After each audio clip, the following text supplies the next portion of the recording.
Hi, everyone. Welcome back to Building Astropad. I'm Matt Runge, and I'm here with Savannah today. Hey. So today we're talking about a really good piece you put together, Savannah. This piece on 4 things you'd wish you'd known before you started a bootstrap or before you joined a bootstrap startup, and what business school didn't teach you.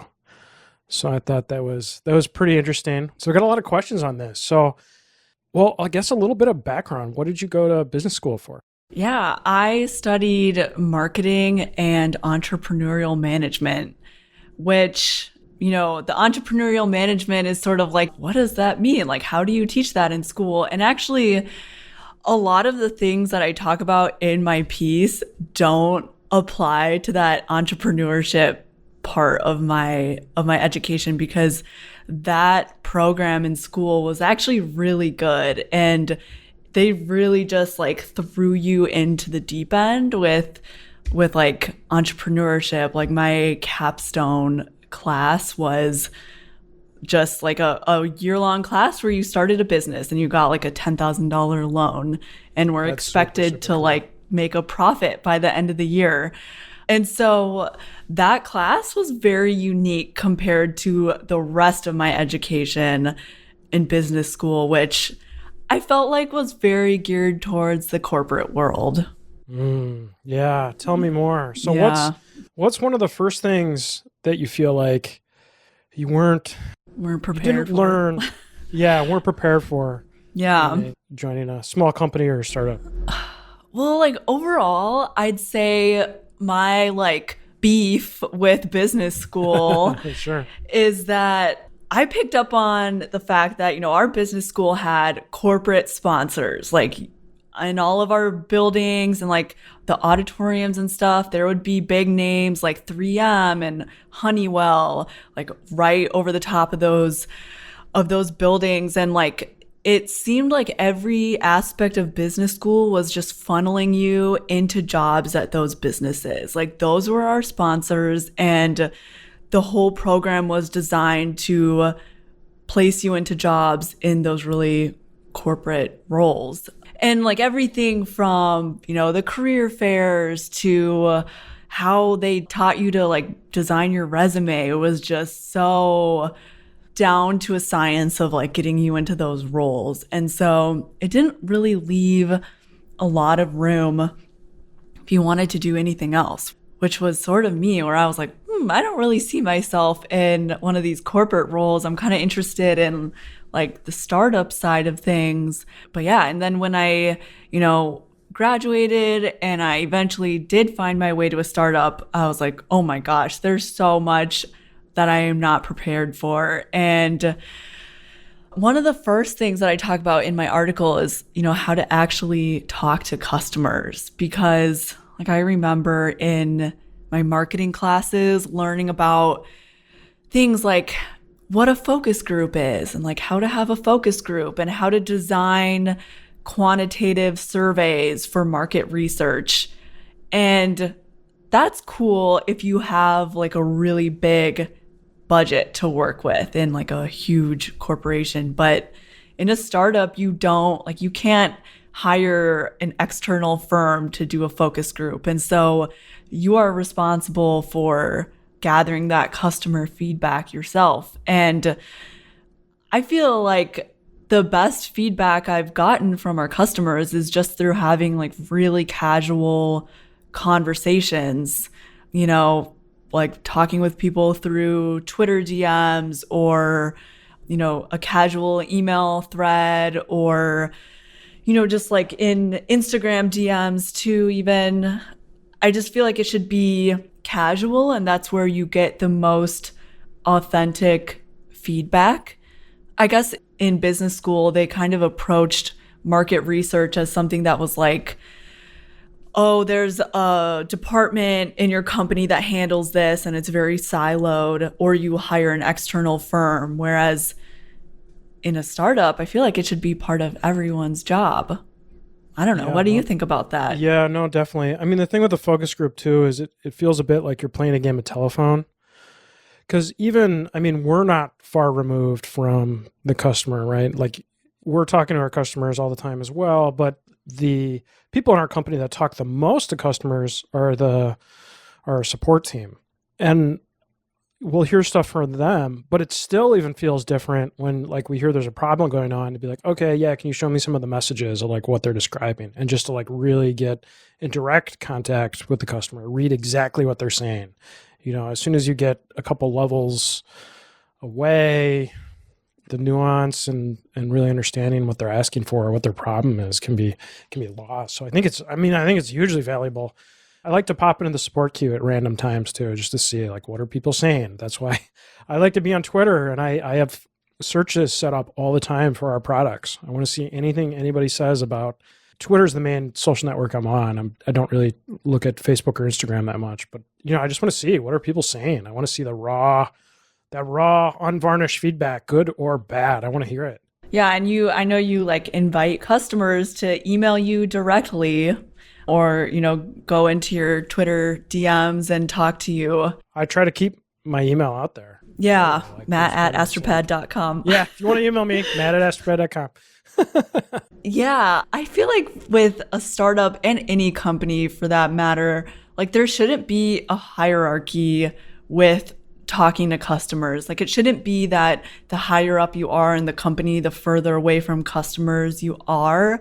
I think it should be that everyone just makes it part of their practice to get close to customers and get feedback on products. And that's sort of a vulnerable thing to do because, yeah, you have to, sometimes come to terms with like your product shortcomings. Like if you're actually going to have an authentic conversation with a customer, like you better be prepared to hear about how your product isn't meeting their needs. But I mean, that's where the valuable feedback comes from. So. And I know some small companies too take it even further where they have everyone in the company rotate through support, which we haven't done, and I don't really totally agree with. It's good to like step in there and see what people are saying. That's kind of what I do. I go in kind of read only mode and kind of look at what people are doing.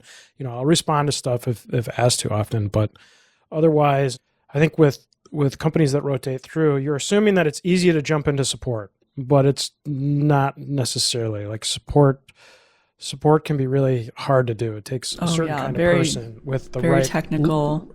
It can be very technical, and you need to have the right level of patience, and you need to be a good writer. And there's, it's not just like take anybody and put them there and no. So, I mean, that's why we don't do that, because and we, still have a support team. That is the first line at seeing all that feedback. But yeah, I know some companies that do that, what I described. But yeah, this is making me think of another interesting thing. I don't know if Apple's like this anymore today, but when I was an intern way back when, that was 2007, I remember they were very much against focus groups. Oh, really? Huh. Yes. And in fact, there was a thing where the executives would talk to the interns, and one of them was Steve Jobs. And you would get to ask questions. And there was a business student that asked a question about focus groups, and he went off. He was not happy about this. He's like, we don't do that garbage here. Take that back to business school.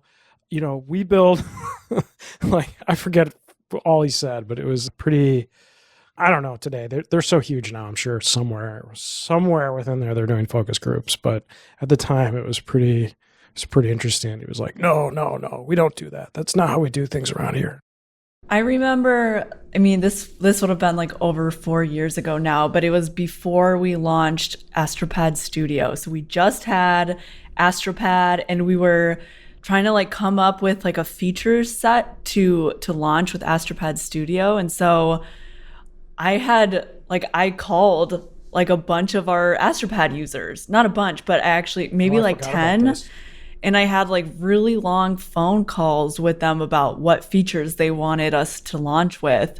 And, that's where we got feedback on like custom pressure curves and other more of those like customizable features. But yeah, I did that again recently too, with trying to understand why some of our customers were moving to Windows, like ditching their Macs to use PCs. I feel like it's just a good practice to to do, if you're not on the support team, to make it like a couple times a year, actually have like long back and forth conversations with customers. Yeah. Yeah. Definitely. You always get so much out of it. You always learn something. Yeah. You always learn something. I love it too when somebody finds my phone number and I end up having this like random conversation. Like they'll find my phone number looking for like tech support, and then they call and I'm like, I try to help them. I'm like, hey, they reached out. I'm going to try to help them. And I try to help them, and I usually try to ask some questions too. And do you tell them that you're the CEO when that happens, or do you just play it cool? No, I usually don't. I just kind of go. I just like That's hilarious. Sometimes they'll ask like, oh, what do you do there? And then they'll think it's funny that, but I just, and then I just try, oh, okay, well, now that I've, how did you find out about us? Okay, what are you using this for? Okay, that's how's it been, it's. But no one showed up to your house yet, right? Yeah, that would be, that would probably be a step too far. That would be one step too far. You can call my phone number. That's okay. Wow. Well, let's go on to number 2. What was your number 2? Yes. So my number 2 thing that I wish I learned in business school was how to be scrappy, which really just has to do with working within the limitations of a startup. Because I remember in business school when we would do like read through case studies and talk through these situations, it just seemed like so much of it could be resolved by either like hiring a consultant or an agency, or just, like throwing money at the problem, which is so not the reality in a startup. Like usually we are pretty tight on budget, if we have any budget at all for a project, and we usually like don't have enough people to help with it. And so you just got to figure out a really resourceful way to get the job done. And a few things come to mind with that. First one is we always talk about like ruthless prioritization, where it often feels like we're in this scenario at Astropad where it's like we have 3 big important projects that we need to get done, but we only have like the time and resources to do 2 of them. This happens a lot. And so how do you how do you make that decision? And I think a really good example of that is like what we're going through right now with bringing our products cross-platform. The engineering team is rewriting all of our underlying code in Rust so that we can bring it cross-platform, but that comes at a cost too, because in the meantime, we're not able to do as frequent like product updates, which that's painful, like we like hear feedback from customers all the time, like they want this feature and we want to be able to give it to them. But it's like, okay, what's more important? Like bringing this feature immediately, or playing the long game and taking some time to, make our underlying code so much better. Because in the end, like not only is it going to bring our products cross-platform, but it'll make our existing products on Mac better too. So it comes with some, you can't do everything at once. And so you have to make really tough decisions about what to prioritize. Yeah, no, definitely. I mean, I feel that way too with like new projects. Like we always have tons of new ideas too of things we want to pursue. And it's like, well, we can't do that all. Like we need to pick like one thing to focus on right now, but we have all these different ideas we want to explore. That part's hard too.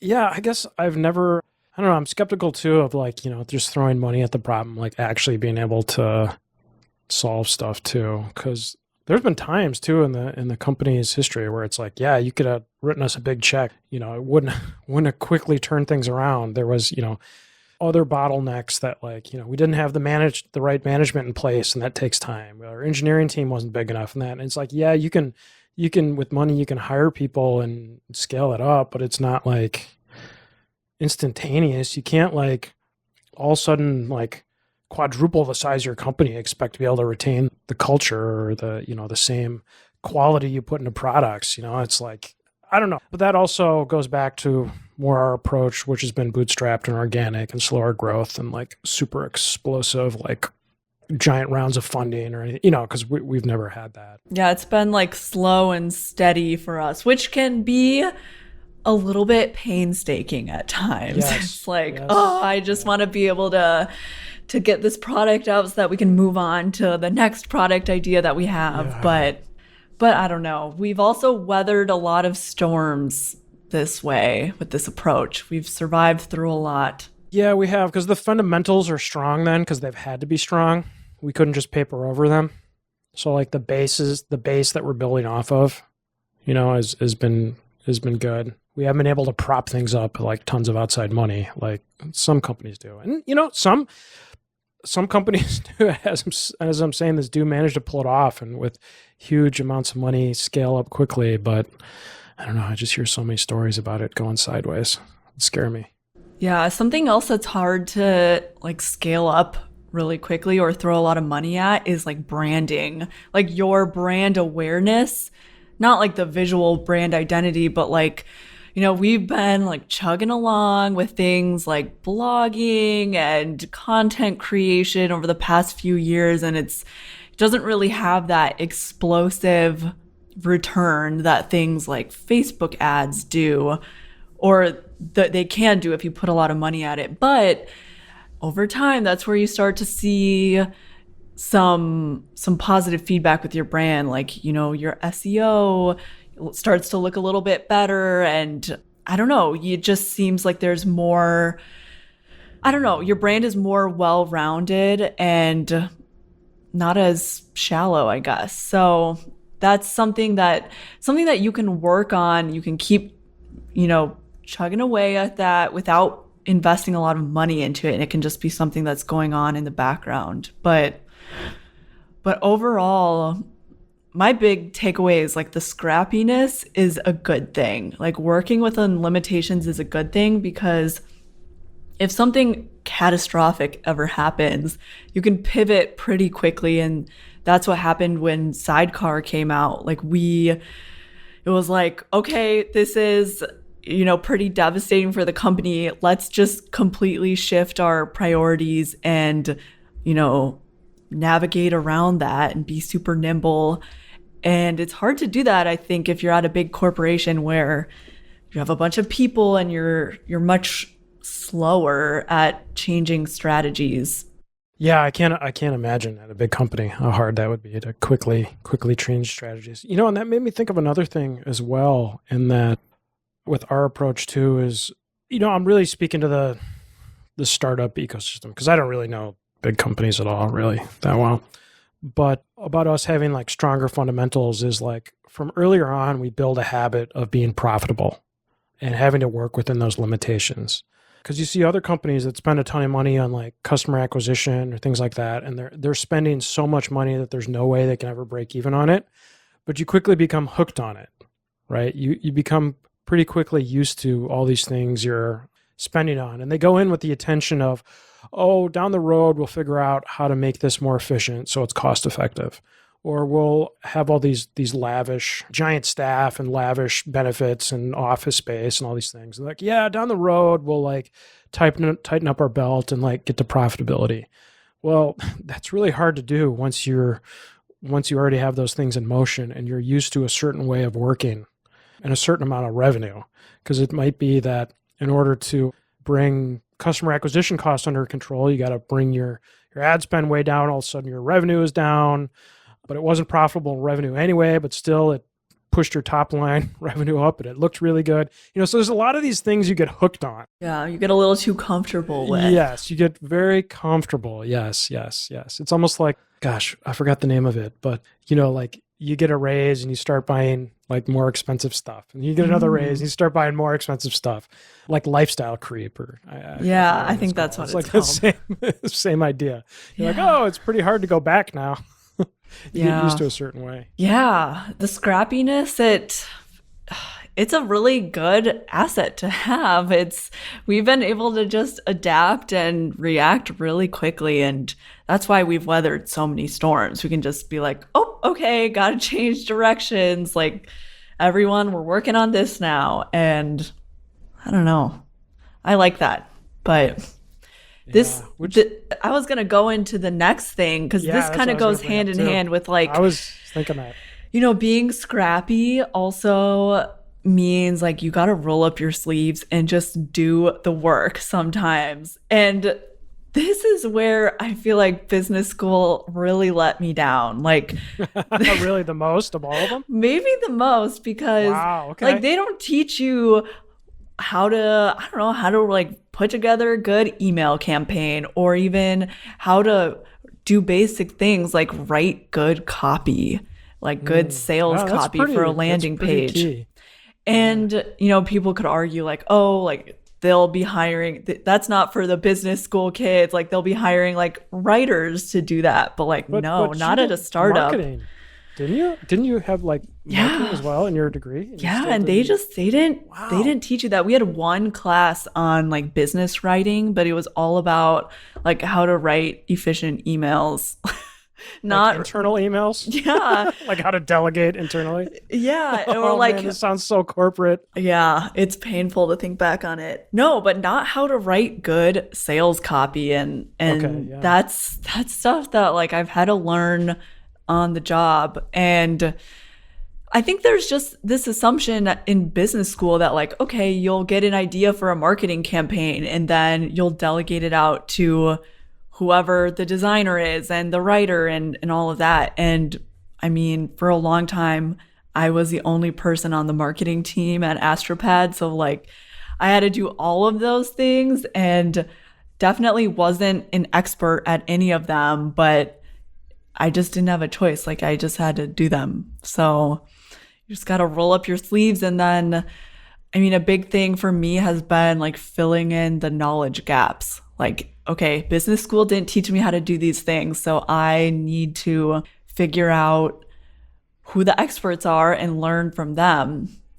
And I think there's a lot of that in startup life. Like you have to be constantly just learning, on the job, learning from the experts. So yeah.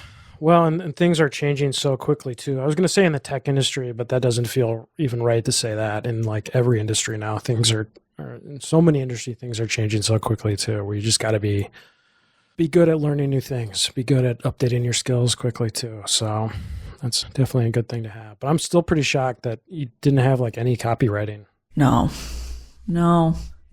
I guess, nothing that was really substantial. No, we had a class, like a 1-credit class where I'm pretty sure they literally taught you how to like give a good handshake. Like, oh wow. Yeah. Like how to have a firm handshake and like polish up your resume. Oh man. Yeah. And I mean, you went to a good business school too. It's not like this is some like run of the mill. Like it was a good school. Well, and that's why like I can't discount the entrepreneurship program and how good it was at my school. Cause I swear that's where I learned like everything, like all of the important like attitude things about being in a startup, like how, okay, if you don't know how to do something, you just got to do it and roll up your sleeves and do it. And through that class, my senior year where you just start your own business, like I was like, okay, here's $10,000. You're expected to have a profit by the end of the year. So yeah, and that's pretty awesome. That's an awesome experience right there. And yeah. I remember too when we first met you too, G, my co-founder and I, we were super impressed with all the stuff you had done through the entrepreneurship classes. Yeah, I remember that's like what stood out too. We're like, oh man, she's walked the walk. She knows. Well, yeah, it was tough. Like one of my favorite memories from that class is on the very first day, our professor like divided us into groups and handed each group a $100 bill. And it was like, by the end of the class, you have 2 hours, you need to come back with a profit. And on that day, like there happened to be a Twins game at Target Field because this is in Minneapolis. And so I went to Target and bought a bunch of these plush Hello Kitties that were wearing Twins jerseys. And I stood outside of Target Field and sold them to fans. And it was the most like humiliating thing ever because, you know, like I think I'm the shit. Like I'm a senior, I'm about to graduate, like, and I'm standing on the corner selling these plush Hello Kitties. But I mean, that was a good lesson in like just vulnerability and like putting yourself out there. Like you just gotta go for it. And that's the ultimate scrappiness right there. That's why you're part of the Astropad team right there. That's super scrappy. Do you remember what your return is? I don't remember exactly, but I want to say that we doubled it. Like we came back with a profit, and not every team did. Wow. But yeah, it was fun. Story. Well, what have you found has been helpful since a lot of the stuff you didn't learn in business school? What's been helpful to learn a lot of this stuff on the job? Oh, like what are some of the experts that I've learned from? Yeah, because I linked a few of these in my article. Like Twitter has been really helpful in finding experts. And I know we've talked about this in one of our past episodes, but people like Harry's marketing examples, he on his website has so many good guides. And like I love his copywriting guides because they show side by side like bad copywriting versus good copywriting. And he just came out with a new guide, like a landing page guide for like how to create a hierarchy on your landing page. So yeah, that one is really good. And then finding blogs from all corners of the business. Like I love Help Scout's blog, which is more focused on like customer loyalty and, you know, the support side of things. But again, I feel like everyone should be, you know, versed in that part of the business. Yeah. I had a longer list that I wanted to include in this article originally. And then I was like, okay, I'll pare it down to the most important people. But Twitter... You should provide them. Maybe we'll put them on this podcast episode. We'll put them in the links. How about that? Okay. Yeah. We'll add some more extra ones. Yeah. And like recently, you know, I just did that like Ahrefs SEO course because I am not an SEO expert by any means, but that was a really good suggestion from you to do. And it's like, I don't know, making time to, continue learning so that you can make your work better and better. So yeah, right now, since our focus for the next 6 months on marketing is really about content creation and like SEO optimized creation, I'm filling in a lot of the gaps on the SEO side. So yeah. So what's then your fourth and final thing that you didn't learn in business school? Well, the biggest thing, I think this is the biggest thing, is how to fail.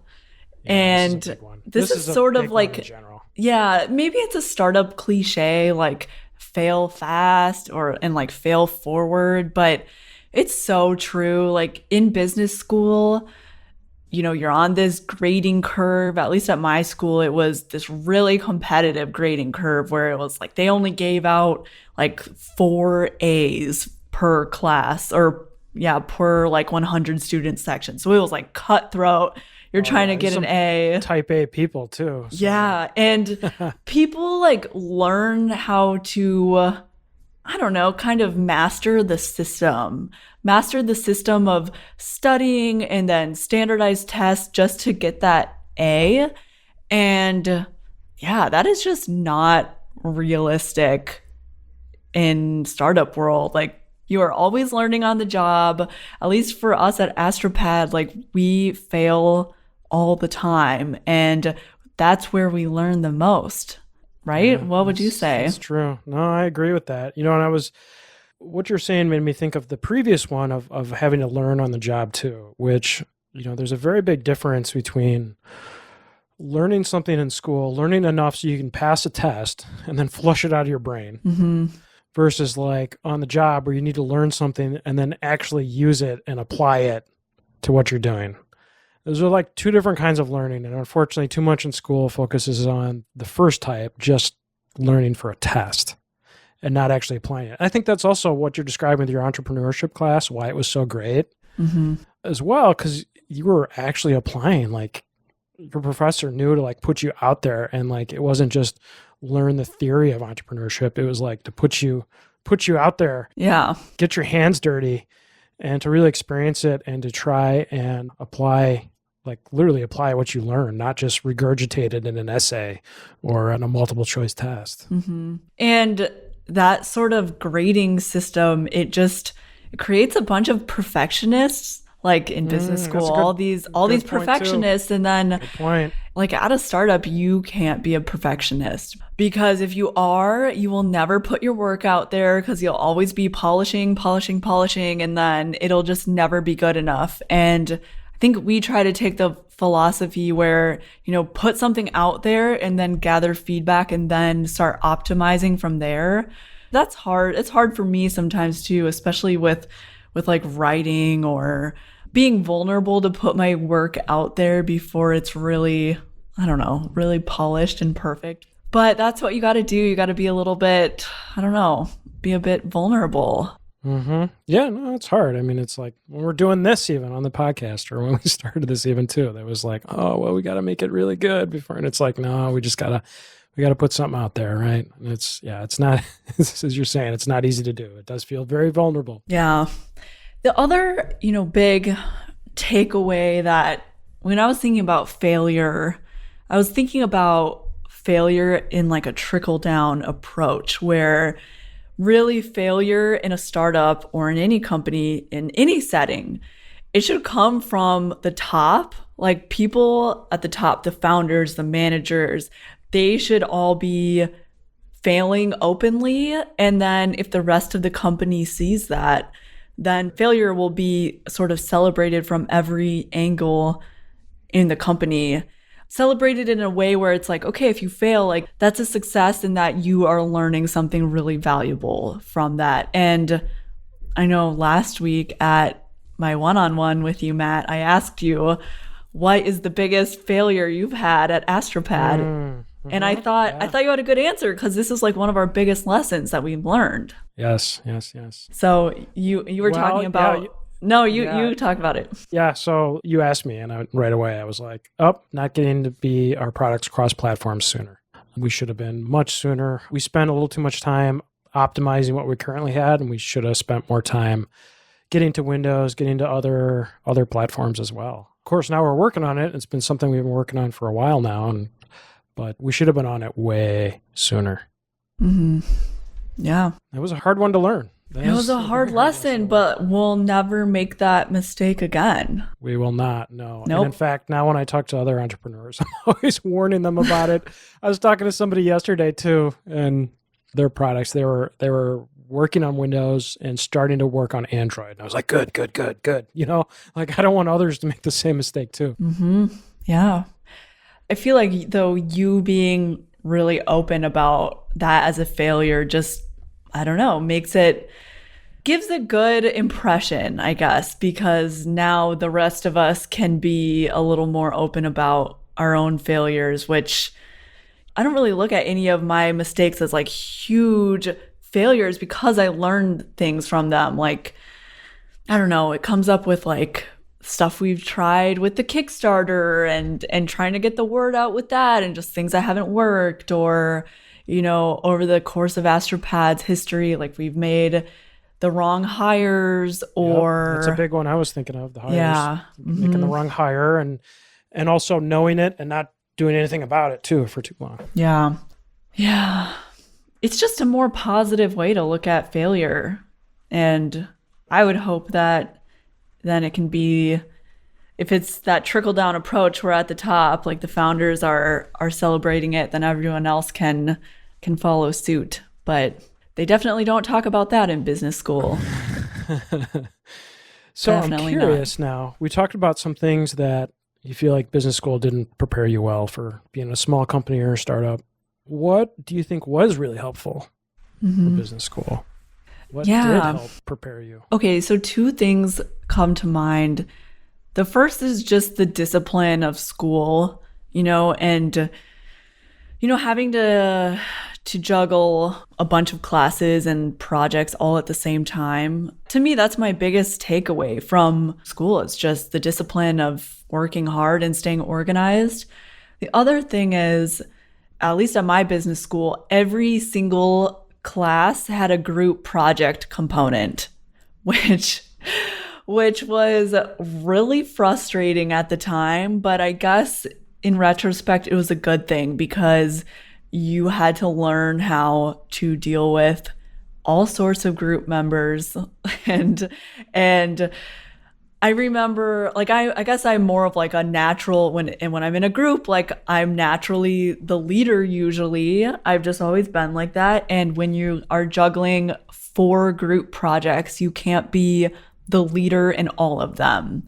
And so one thing that I learned was, like learning how to take a step back and, sort of like delegate and let other people lead.